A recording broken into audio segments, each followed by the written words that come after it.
Những hình ảnh của ngày 30 tháng 4 năm 1975, ngày thống nhất đất nước, luôn xuất hiện lá cờ có hai màu xanh đỏ, ngôi sao vàng ở giữa.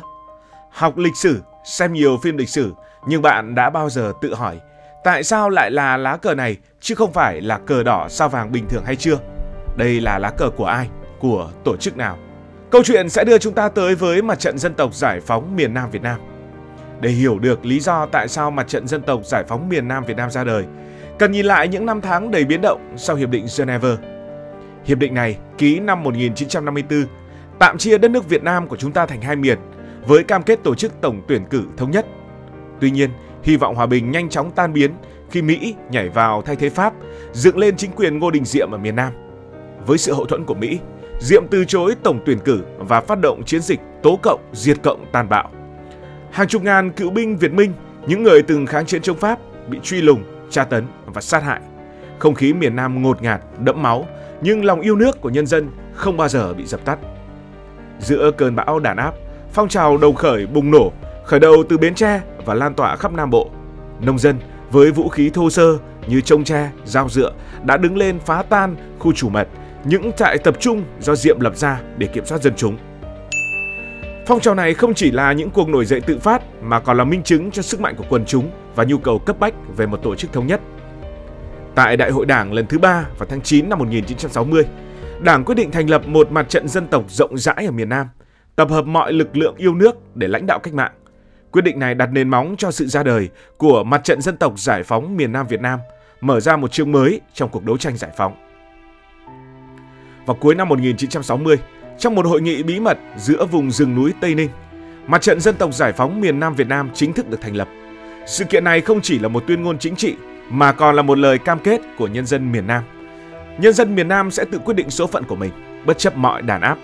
Mặt trận quy tụ đại diện từ mọi tầng lớp xã hội.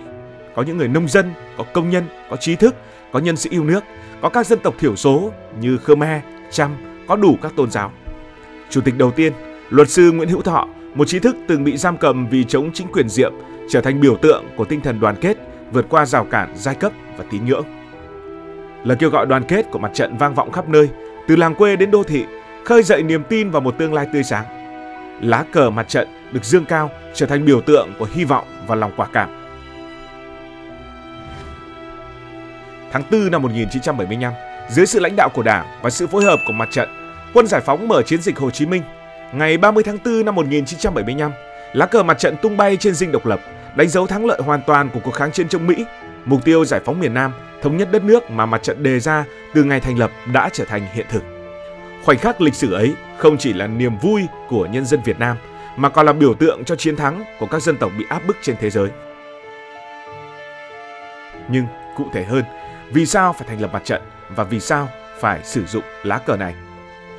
Lá cờ Mặt trận Dân tộc Giải phóng miền Nam Việt Nam được thiết kế vào khoảng cuối năm 1960, trong giai đoạn chuẩn bị cho lễ thành lập mặt trận tại căn cứ bí mật ở xã Tân Lập, Tây Ninh. Đây là thời điểm cách mạng miền Nam cần một biểu tượng riêng để tập hợp lực lượng và khẳng định vai trò lãnh đạo trong cuộc đấu tranh chống Mỹ.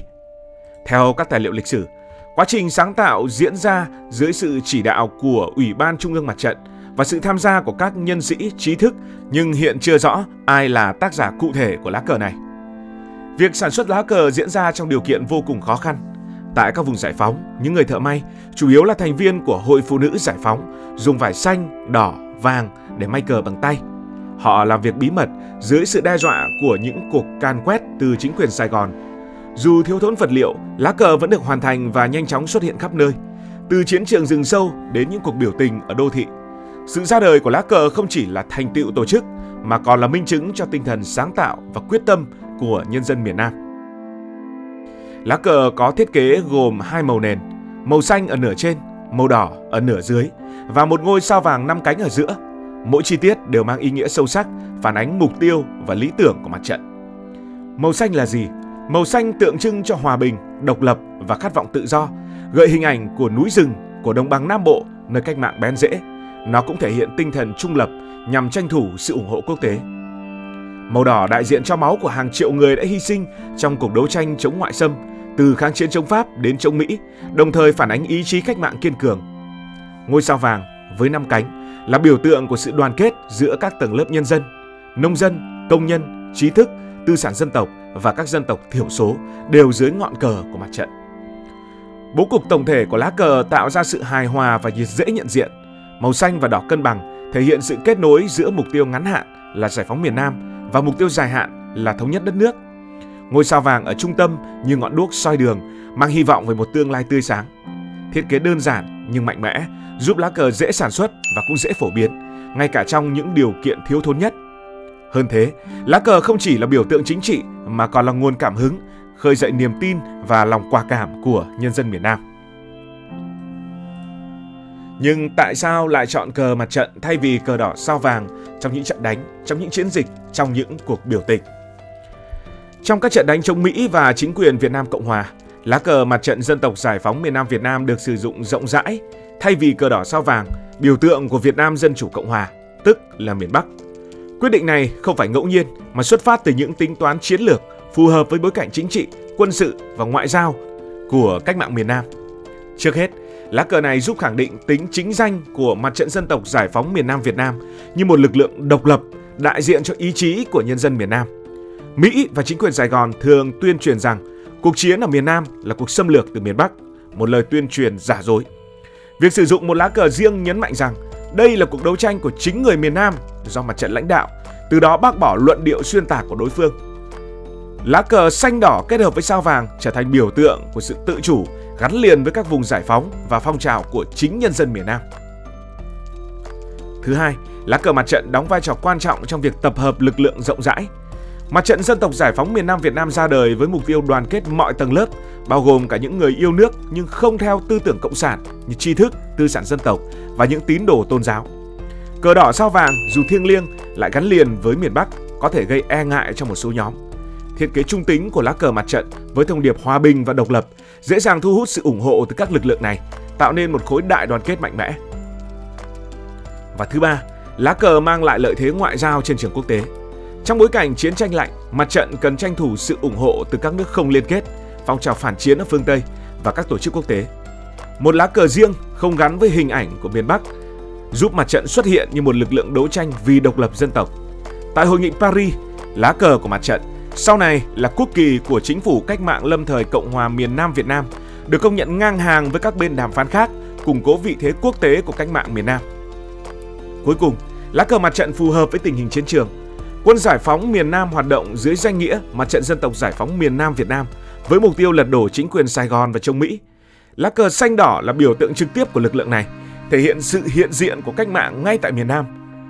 Trong những trận đánh lớn như trận ấp Bắc năm 1963, Tết Mậu Thân 1968 hay chiến dịch Hồ Chí Minh 1975, lá cờ mặt trận được dương cao, khẳng định chiến thắng của nhân dân miền Nam và gửi thông điệp về một cuộc chiến giải phóng chính nghĩa.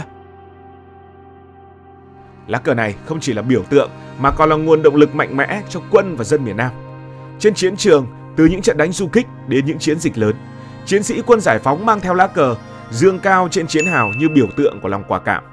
Ở đô thị, lá cờ xuất hiện trong những cuộc biểu tình của học sinh, sinh viên, phụ nữ bất chấp sự đàn áp của chính quyền Sài Gòn. Mỗi lần lá cờ tung bay, nó mang theo niềm tin và thắng lợi cuối cùng. Khi Chính phủ Cách mạng lâm thời Cộng hòa miền Nam Việt Nam ra đời vào năm 1969, lá cờ mặt trận tiếp tục được sử dụng như quốc kỳ đại diện cho chính phủ cách mạng quản lý các vùng giải phóng. Trên trường quốc tế, nó xuất hiện trong các cuộc biểu tình phản chiến ở Mỹ, ở châu Âu, trở thành biểu tượng của phong trào giải phóng dân tộc toàn cầu. Đỉnh cao là ngày 30 tháng 4 năm 1975 khi lá cờ xanh đỏ sao vàng tung bay trên dinh độc lập, đánh dấu sự sụp đổ của chế độ Việt Nam Cộng Hòa và thắng lợi của cuộc kháng chiến chống Mỹ. Sau ngày thống nhất, Mặt trận Dân tộc Giải phóng miền Nam Việt Nam hoàn thành sứ mệnh lịch sử. Năm 1977, Mặt trận và Liên minh các lực lượng dân tộc, dân chủ và hòa bình hợp nhất với Mặt trận Tổ quốc Việt Nam trở thành tổ chức đại đoàn kết dân tộc. Dù không còn tồn tại, Mặt trận đã để lại di sản vô giá. Đó là bài học về sức mạnh đoàn kết, sự sáng tạo trong đấu tranh và tinh thần bất khuất của người dân Việt Nam. Đây là hành trình của một bản anh hùng ca về một dân tộc nhỏ bé nhưng ý chí vĩ đại. Từ những ngày bí mật trong những khu rừng đến khoảnh khắc chiến thắng vang dội giữa Sài Gòn, Mặt trận Dân tộc Giải phóng miền Nam Việt Nam đã chứng minh rằng khi nhân dân đồng lòng, không thế lực nào có thể ngăn cản giấc mơ độc lập và tự do.